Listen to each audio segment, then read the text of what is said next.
Thanks, Max, and thanks everyone for setting up such a great event. Obviously, Sam Bond came on prior. It's a good friend of mine and somebody that worked for me.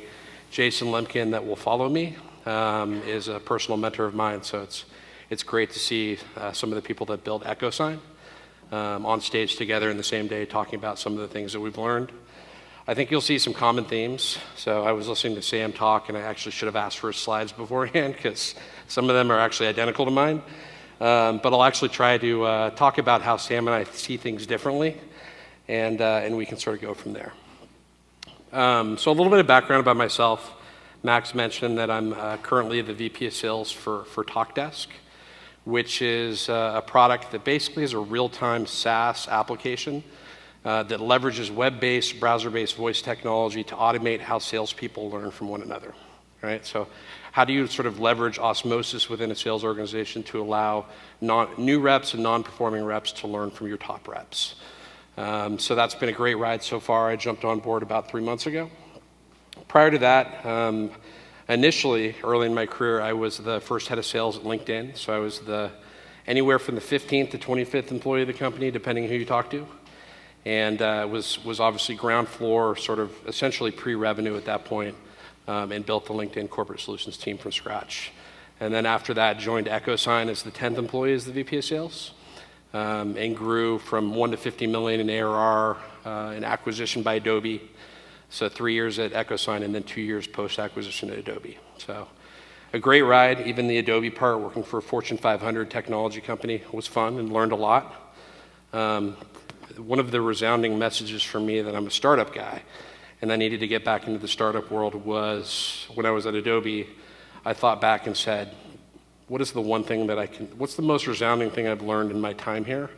And I actually remembered, the first thing that came to mind was a seminar I took about public speaking in which they talked about how wide to keep your arms during a public speaking session. And once I realized that that was the primary thing I learned at Adobe, I knew it was time to move on. So some people are big company people, some people are startup people. I'm definitely a startup guy. And I've been doing this for a while. I've seen probably every scenario that you can possibly imagine.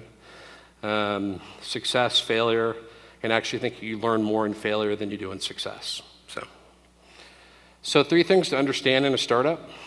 First, it's going to be hard. Right? So there's going to be multiple stages of growth from the ground floor all the way to whatever the happy ending, acquisition, IPO, or none of the above. It's going to be hard.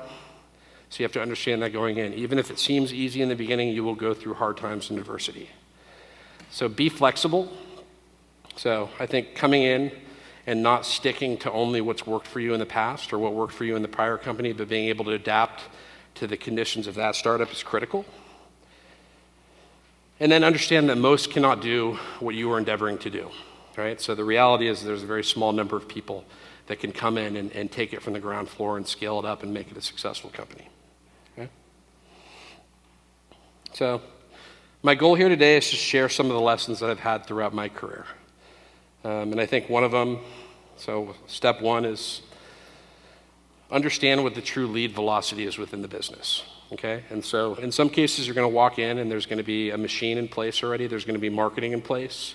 There's going to be lead velocity in place. But until you know what the lead velocity of the business is, and there may not be a marketing person there yet, or the marketing person may not have figured that out yet, this is something that you need to understand. And if marketing can't figure it out for you, then you're going to have to figure it out yourself.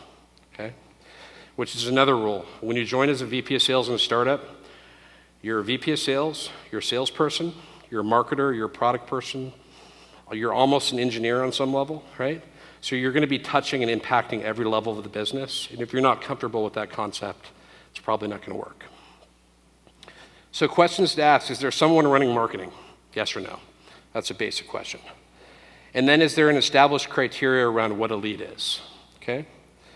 So what is a marketing qualified lead or what is a sales qualified lead? Those are potentially going to be sort of fundamental funnel questions. But I think understanding what a marketing qualified lead and coming together with marketing and understanding what that criteria is. And if there is no one in marketing, you're going to have to do it yourself.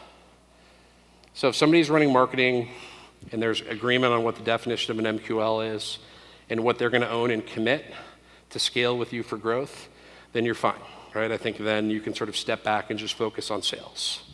If nobody in marketing, then you need to define what that MQL criteria is. And then you're going to need to go through as much